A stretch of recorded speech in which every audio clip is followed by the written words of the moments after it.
So today, we're going to have a look at how to make a package build file. Now, I was going to make this one really big video about making an AUR package, so making the package build file and then publishing it on the AUR, but then I realized that was going to be a really long video, so what I've decided to do instead is split it into two parts. So the first part is what we're doing today. We're going to make the package build file. Then the second part is going to be about publishing to the AUR. Now, you might be wondering why you'd want to make a package build file if you're not going to release it publicly. Well, let's say you have something like a fork of ST, and instead of installing it and uninstalling it with the make file, you instead want to be able to uninstall it by using pac-man. Well, what you can do is make the package build file, and then you're going to be able to install it like anything else in the AUR, so you can just run make package-si, and then when you want to uninstall it, you can just uninstall it by using pac-man, so it'll just make it play a bit more like the rest of your applications. So let's not waste any more time and just jump right into it. Now, the first thing you're going to need is the prerequisite software, so there's not really much that you're going to need. The first thing you'll need is make package, which you should already have installed. That should be installed alongside pac-man. Now, all of the other things you're going to need should also be covered by base devel. So when you installed your Arch system, if you installed base devel, you should have all of the packages that you're going to need for today's video.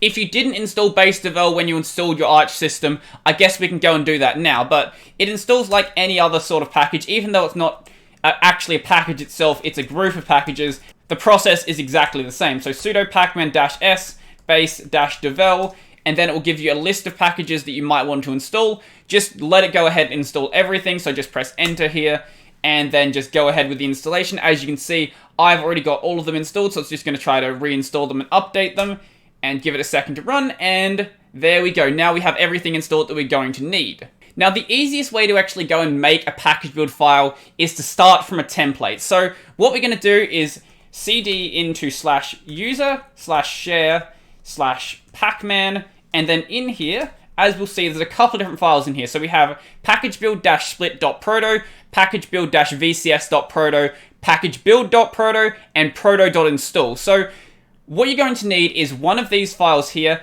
and then the proto.install file is optional. So I'll talk a bit more about install files a bit later, but for now, we can just ignore this one. So the packagebuild.proto is just for a regular package, something that actually has specific version numbers. So say you're packaging something like Brave, and you're going to do your package by release numbers. So this is the Brave package for Brave 1.0 or Brave 2.0, so on and so forth. Now the VCS version is if you don't have specific release numbers. So if the program that you're packaging is just being pulled from a Git repo and this package isn't for the tagged release, it's just for whatever the latest commit is. In that case, you would use the VCS version. And the split version is basically how you'd make a group of packages. We're not going to be going over split packages today. We're going to be doing a VCS package, but we'll start with the plain package build file just because it'll work with everything else. The VCS version comes with a couple of extra comments that'll just make it a little bit easier though, but we're going to be going over that stuff anyway, so we don't actually need the comments. So what you're going to do with this is basically take this and then just copy it to wherever your software is located. So in my case, I'm just going to be making it for my fork of Tiramisu because I've already got the other version of Tiramisu up on the AUR. So what we're going to do is just paste the package build file in here, and then we're just going to rename it, and then just take off the .proto part. So it needs to be named just package build with no extensions at all. So what we're going to be doing is taking this package build file and basically turning it into this package build file right here. So this is a complete package build file for a piece of software that's available on the AUR. So I'm going to be explaining what every single one of these variables do, which ones are required, and which ones you might not actually need for your piece of software. So starting from the complete blank package build file, if you're planning to ever release this, make sure you go and remove this first comment in here. So we can go and do that now. And also what you're going to want to do is set yourself as the maintainer. So this is just basically a comment saying who's maintained the package and who's contributed to the package. Now I'll talk a bit more about this in the follow-up video, but for now just feel free to set yourself as the only maintainer. So Brodie Robertson, and then include your email as well. So I'll just include my business email. So Brodie Robertson business@gmail.com. Okay, so the first thing you need to know about the package build file is it's just a shell script file. There's nothing special about it. It is just shell script. So if you know how shell script works, it's going to be very comfortable writing a package build file. You're just going to need to know what the variables actually do and what the functions actually do. So the first variable we have isn't actually included within the template because generally you don't actually need it, and that is PKG base. So that would be package base.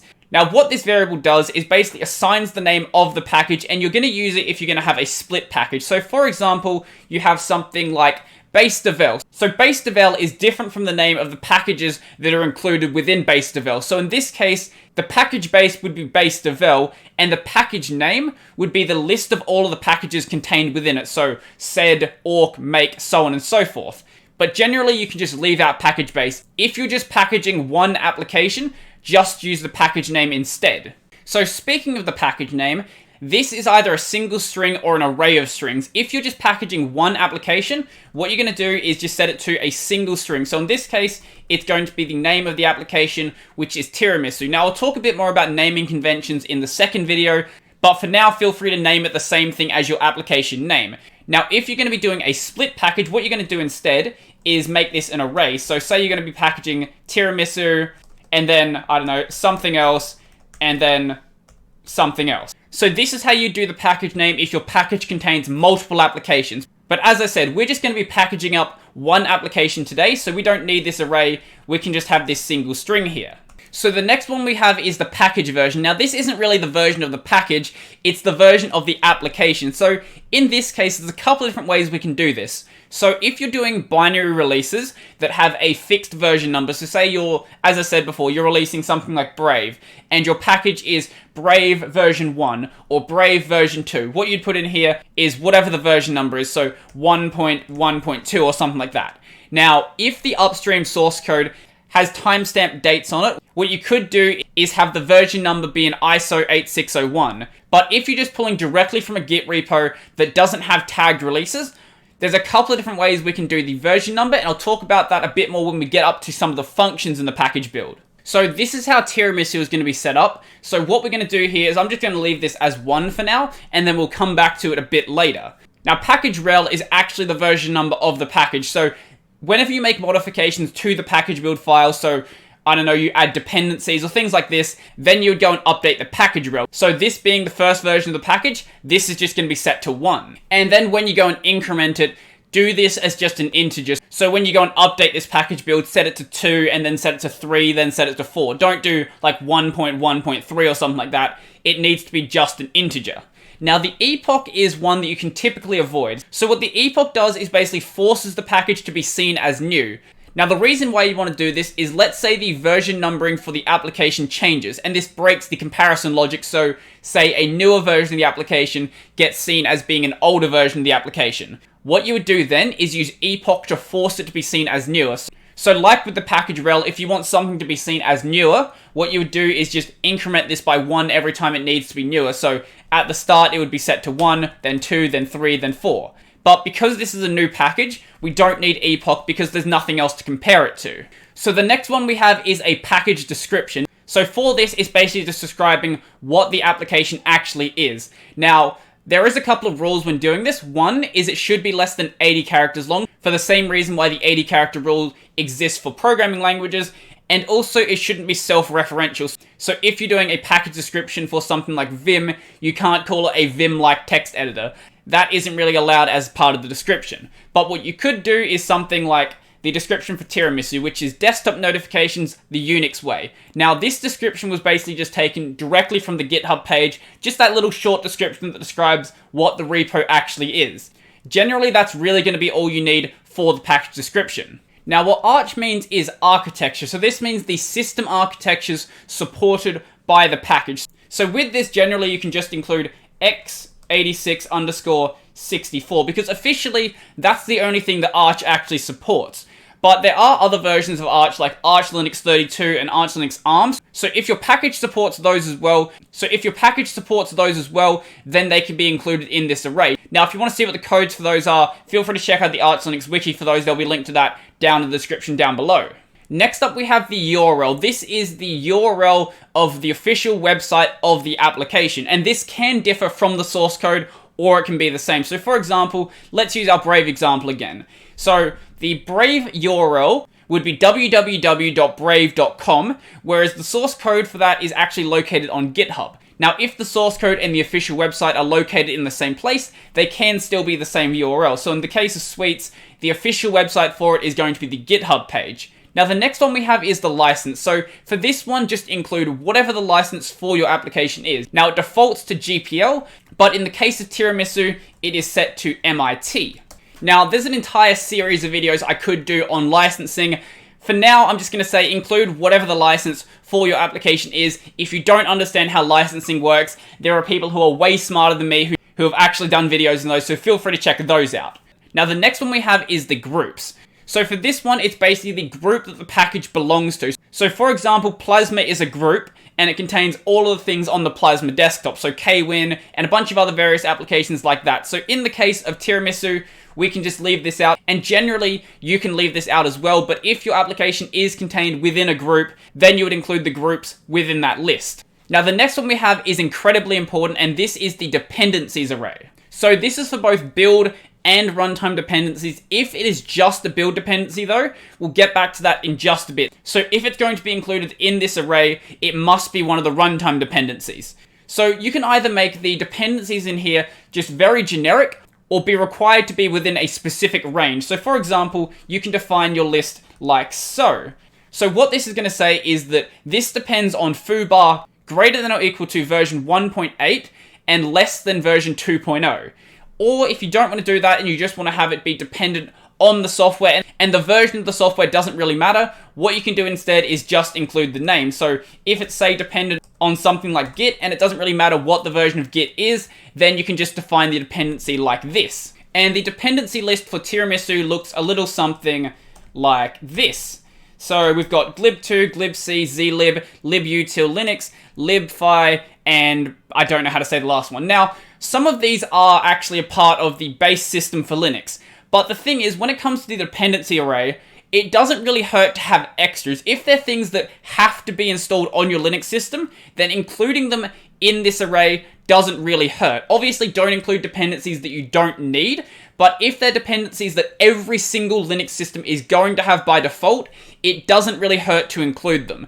Just in case in the future that package gets removed from the base set of packages, you don't want your package build file to actually break. So next up we have the make dependencies. For anything that's both a runtime dependency and a build dependency, it should be included in the depends array. You shouldn't be duplicating any of the results in here. So what you have in here should be only what you need for building the application. And in the case of Tiramisu, that is just going to be Git. Now the next one we have is the check dependencies. So check dependencies are the dependencies of the test suite for the application. But a lot of software doesn't really have a test suite, so typically this can just be left out. If you do have a test suite though, so for example, I don't know, you're writing some sort of web application and you test it with Postman, I don't know, something like that, then you would make Postman one of your check dependencies. But in the case of Tiramisu, we don't actually need this. The op dependencies are the optional dependencies. So in the case of optional dependencies, these should only be things that limit the functionality of the application. They shouldn't be things that are actually required to run. So for example, let's say you have a script that requires either XDO or XDO tool. You require one of them, but let's say instead of using XDO, you'd rather use XDO tool instead. So in that case, you would make XDO tool one of the optional dependencies. Or for example, one of the optional dependencies for NeoVim is Xclip, so you can actually have clipboard support. So in that case, Xclip would be one of the optional dependencies. And the way that you define this is basically like so. Obviously, you should probably fix up your tabbing, but it doesn't really matter if you do or don't, it just looks a little bit nicer. So as you can see, the way you define the optional dependencies is basically an array of the software name and a description. So for this one, it has things like cups for printing support, sane for scanner support, also lib for sound support, so on and so forth. And in the case of Tiramisu, we don't actually need this array whatsoever. Now the next one we have is provides. So this is additional software provided by the package build file. So let's say you have a package-git and a package-bin. Both of them will provide the package. So in that case, you would list package in here. Now for a more concrete example, there is lf-bin, lf-git, and lf. They are all within the AUR. Now in the provides array for -git and for -bin, it includes lf because they all provide that software. Now if this is the only AUR package for this software, you can just leave out the provides array. The next one we have is conflict. So this is packages that this package conflicts with. So for example, you have something like lf-git and lf-bin and the regular lf package. So all of them provide lf. so all of them conflict with each other. So another example of this is actually on the AUR page. So we have NetBeans, we have NetBeans PHP, NetBeans Java, Java-AS. I don't know how to say that, but all of them conflict with each other because all of them provide the NetBeans software. So if this software doesn't conflict with anything, then feel free to leave this out. And in the case of Tiramisu, we don't actually need this. So the next one we have is replaces. So this is the obsolete packages replaced by this package. So for example, you have something like Wireshark Qt, and that will replace the obsolete Wireshark package. So in the case of Tiramisu, we don't actually need this. Now, backup is one that you probably aren't going to come across too often. So what backup is a list of files that should be backed up when you try to install this application. And typically this is going to be configuration files that are user-defined within the etc directory. So for example, you have something like /etc/pacman.conf. And you install a package that is going to modify your pac-man.conf. So you're probably going to want to have the pac-man.conf backed up so that when you go and uninstall the application, you can go and preserve your original version of that file. Now, what you do when you're defining this array is a little bit bizarre. So you would think you would do something like /etc/pacman.conf. But instead what you do is you actually provide a relative path. So what you do is you get rid of this first slash here. So etc/pacman.conf.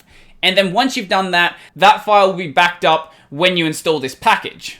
But once again, for Tiramisu, we don't actually need this array. Now the next one is for passing options into make package. So if you need to change the default behavior of make package, they can be included within this array. But there are other ways to change the behavior in a lot of cases. So a lot of the time, you don't actually need the options array. So with Tiramisu, we don't actually need this one, so we're going to get rid of this one as well. Now, install relates to that .install file we saw earlier. So let's just bring that back open and see what that actually was. So cd back into /user/share/pacman. And what we're going to do is open up this proto.install file in here. So what this basically lets you do is define pacman hooks for when you're actually doing things like installing the software, upgrading the software, or removing the software. So say when you're trying to remove the software, there's something extra you need to do alongside uninstalling it. So, I don't know, maybe something like moving a file somewhere or deleting something that can't really be done by your package manager. What you can do then is use your .install file. So what this install variable here is basically the name of the install file. So for example, you could have something like proto.install or AUR.install or software.install or whatever it is that you're going to call your install file. And this should be included in the same directory as your package build file, but the install file is entirely optional. The next one we have is the changelog. This one is also entirely optional, and a lot of software just don't even bother with it. I actually haven't found anything that does use a changelog, but basically what the changelog variable is the file that contains your changelog. So for example, you include a changelog with your software, and you call it, I don't know, changelog, or software.changelog, or whatever it is that you call the changelog. Whatever you've called it, that is what you're going to put in this variable right here. But as with a lot of other stuff in this video, Tiramisu doesn't make use of a changelog. And as I said, I don't even know of any software that does. I thought that something like maybe NeoVim would or Vim would, but I actually haven't been able to find anything that uses it. If you do want to check the changelog of a piece of software though, what you can do is use this command right here. So pacman-qc, and then let's say you want to see the changelog for, let's just assume that NeoVim had a changelog, for example. As you can see, it doesn't have a changelog, but that is how you would go and view the changelog. And this is where we get to something that is actually important for this package. So for the case of Tiramisu, it'll look a little something like this. This is how you download the source code for Tiramisu. So we have the name, ::, and then where we're actually downloading it from. So this case, we're downloading Tiramisu from this git URL right here. But you might be downloading something like a tar.gz file, or you might be downloading a patch file. So I'll show you an example of what that would look like. So this right here is the AUR package for LF. And right here is where the source code for LF is being downloaded from. So the name of the package is packagename-r packagever.tar.gz. So that's basically what we saw just before over here in this one right here. They've just added an R in it just because that's how they've done their naming scheme. So then what they've got is : and then where that can actually be downloaded from. So in this case, it can be downloaded from this GitHub repo right here. So my suggestion when it comes to downloading the source code is go have a look at other AUR packages that exist and compare them with what you're trying to do and try to find something that lines up with downloading the source code in the same way that you're trying to download it. But with a lot of cases, you're just going to be downloading it from GitHub. So in this case, it will be done in the same way that I've done here. Now, as you saw over in the LF one, it was using variables within this name. And yes, you can use variables in here as well. So if you want to say have a variable for the author and then use the package name in here instead of manually writing out the name, that can be done. And at least for the package name, it probably should be done as well. So we're just going to get rid of this source right here because we don't need it.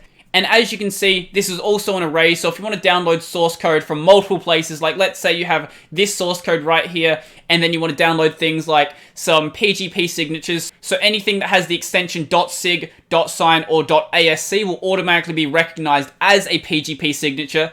If you want to download those as well, all you have to do is just include extra things in this array as well. But for the case of tiramisu, we just have the source code located in one location.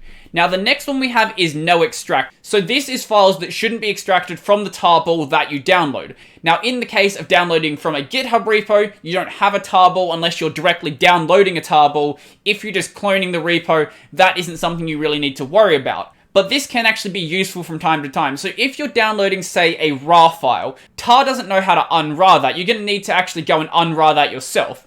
And the way that you go and unrar that is in the prepare method. So all you would do in here is basically just run the command to unrar a file. So in that case, you would have to manually unarchive it. But for anything that can be handled by tar, it'll be done automatically. And to define something in no extract, you just include the name. You don't include the full URL. So if you wanted to skip over something like test.rar, you would include just the name, not the full URL. But in the case of tiramisu, we don't actually need this one. Now the next one we have is for integrity checking, and there's more than just MD5 sums here. There's also SHA-1 sums, SHA-256 sums, SHA-224 sums, SHA-384 sums, SHA-512 sums, and B2 sums as well. So basically what this is going to do is make sure that the source file is actually the source file that you would expect it to be. And in the case of Git repos though, generally you don't have SHA signatures for these. So what you're going to do is for each of your source files, include skip. Now, if you do have hashed codes for them, you can include the hash codes in here. As you saw over on the LF example, for each of the pieces of source code in here, it has got one SHA-256 sum. So this is because it's just downloading a tarball. So for this, you actually can generate a SHA-256 sum for this. But if you're just downloading from a Git repo, you generally don't have that option.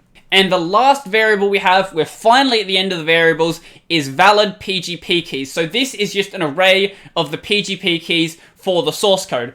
Once again, like with the integrity checking, if you're not using PGP keys, this can just be avoided. This one you don't have to include skip. This one you can just go ahead and delete. You actually do need at least one sort of integrity checking in here, so don't go and delete the integrity checking. If you're not doing it, make sure you include skip, so it's going to skip over doing the integrity checking for that piece of source code. Okay, so the first function we have in here is prepare. This is basically getting you ready to actually build the source code. So in here you would do things like unarchive files that couldn't be unarchived by tar, you would patch files, and various things that you need to do before the software is ready to actually be compiled. In the case of tiramisu, there's nothing we need to do, but as you can see, there are some examples in here, and the example it has is CDing into where the source code is located, and then running a patch file on it. So we're just going to delete this because we don't need this. And then is one that actually isn't included within this template. What we need is package ver. So my package ver looks a little something like this. It's slightly different for the actual version, so yeah, it'll look a little something like this.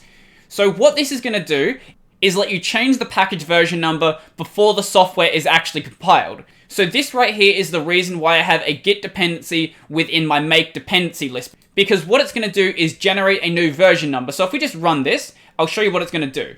And running this, what it's going to do is generate a code that looks a little something like this. So R37.86EF7B0. So for now, we'll just copy this into our file, and then I'll show you the other ways you can actually use this function. So just put that in there. So now the package version number is that thing that we just generated.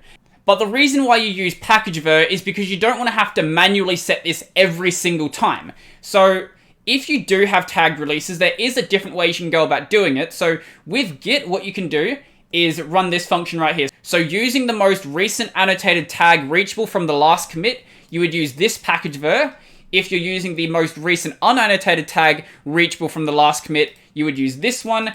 And in case the Git tag does not contain dashes, then you can use this one right here. But if you have no tags whatsoever, instead, what you're going to do is run this function right here. So there'll be a link to this down below as well, so feel free to use the one that is relevant for whatever you're using. If you're not using Git and you're using something like Subversion or Mercurial, there are other ones in here as well, and one for things like Bazaar. And then there is a fallback which will just use the current date. But if you're using anything besides these version control systems, I'm not really sure what you're actually doing. So the next function we have is build, and build is just used to compile the source code. Now, when you run any of these functions, make sure you go and cd into where the source code is located every single time. I don't know why it's set up like that, but you have to make sure you go and do that. So at the start of every function includes cd and then how to get to the package. Now, generally, that's just going to be cd package name or cd package name dash version, but sometimes it might be a little bit different. So in the case of tiramisu, all we have to do is cd into the package name and then run make. Now, the check function, as I mentioned earlier with the check dependencies, is used for running the test suite. In the case of tiramisu, we don't need this, but if you have a test suite, that is where you go and run it. And then lastly, this is where you actually install the software. So if the make file you're using actually has a make install, then feel free to run it the way it's set up like this, but there is another way you can go about doing it as well.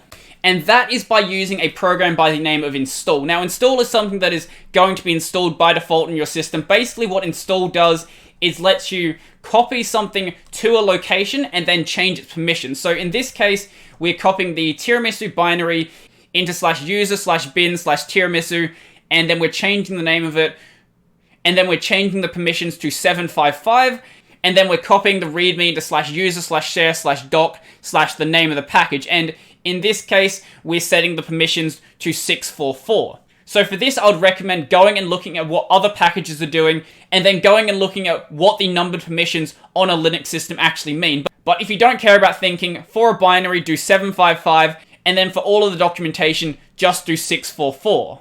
Now, assuming that we've made no mistakes, we should have a working package build file. Now, the first thing you're going to want to do, obviously, is save this, and then there's a program that you're going to want to install. So, I should have mentioned this earlier, but we're going to mention it now. So, what you're going to install is sudo pac-man-s nammcap. So, what nammcap is going to do is basically let you sanity check your package builds. So, if you've made some horribly dumb mistake, this is going to let you spot those. So, let's just run nammcap on the package build file that we just made. So I'm going to assume I wrote this correctly. It seems to be exactly the same thing I wrote before. And as we can see, no results are good results. And what we can do now is run make package. So what this is going to do is build the software, but it's not going to go and install it. And okay, we had an error. So the reason why we had an error is because I was making the package build file in a place where the source code already exists. So what we're going to do is just go and get rid of all of that source code. You know what? We'll just take the package build file out of here. We'll delete this repo here, we'll make a new directory, we're just going to call it tiramisu, and what we're going to do is paste this back in here, and then just run make package. So this should work this time, assuming that there isn't something wrong with the actual package build file. And as we can see, it's cloning into the repo, and it seems to be working just fine now. It's gone and built the application, and perfect, it's built the application without actually going and installing it. So if we just open up that again, so as we can see, we have the package in here, or at least we assume we have the package. We can do something to make sure we actually have the package set up properly. So what we're going to do is we're going to run pac-man-qlp and then pass in the name of the package file. So a package file on Arch Linux is basically just a tarball. And what this is going to do is list the files contained within the package. So we run that and we have everything that we assume we should have. So this is a good first step. Now the next one we're going to do is we're going to run pac-man-qip. So what this is going to do is basically list out the information about the package. So running this, we can see it has an unknown packager, but the name of the package is set to tiramisu, which is correct. We have our package version number, which is different from what we wrote in the package ver variable, which means that function is functioning correctly. We have the description, which is correct. We have the architecture, which is correct as well. The URL, the license, all of that is correct. We have no groups and no provides. All of that's good. We have the dependency array. Everything is in here that should be in here. We have no optional dependencies, no conflicts, and no replaces, and all of that is correct as well. So it seems like we've written a correct package build file. So now is the moment of truth. Assuming we've done everything correctly, what we should be able to do is go and install our package. So I'm going to go and uninstall my other version of Tiramisu I have installed. And what we're going to do is run make pkg-si. And then assuming we've done everything correctly, this should prompt us to install it with pac-man. So fingers crossed this worked, because I don't want to go back through and fix all of that. As we can see, it's prompted us with the installation. So let's run yes. And it seems like it's worked. Let's run Tiramisu and see if that's fine. It seems to be working. So I'll just kill Dunst. And we'll run Tiramisu. And it seems like it's worked perfectly fine now. So that should be basically everything you need to know to make a package build file. So I didn't include every single line of the Arch Linux wiki. If you want to go and read that, then it is available over here for you, but I have included basically everything that you're going to need to know to actually make a package build file. I've skipped out on some of the more advanced stuff that you might not need, but if you're just packaging up a random little application, everything that I covered today should get you to the point where you can make a perfectly functioning package build file. It's not exactly ready for the AUR just yet. There's a little bit more you need to do, but if you're just going to be using it locally on your system, then this is everything that you're going to need to do. So this has been a really long video. I have no idea how long it's going to be once I actually edit it. I'm going to assume probably at least 20 minutes, but I have literally no idea. So I think that's pretty much everything for this video, but before I go, I want to thank my patrons. So a special thank you to Joachim, Nathan, Andrew, Montazar, Peter D, Road, Tony, Noculari, and Zilva. If you want to join the Patreon, there'll be a link to that down below, as well as my Amazon affiliate links where you can buy the gear in this channel, or anything else you want, and I got a small kickback for it. Also, remember to go check out my podcast, that is Tech of a Tier, available on Library and YouTube, and the audio version available wherever you listen to audio podcasts. Also, remember to also check out this channel, available on Library, BitTube, and BitChute, and remember to smash the like button and leave me a comment down below, and remember to subscribe and ding the little bell icon down below as well. So I think that's pretty much everything for me. I have to go get ready for work and have some lunch, and I'm out.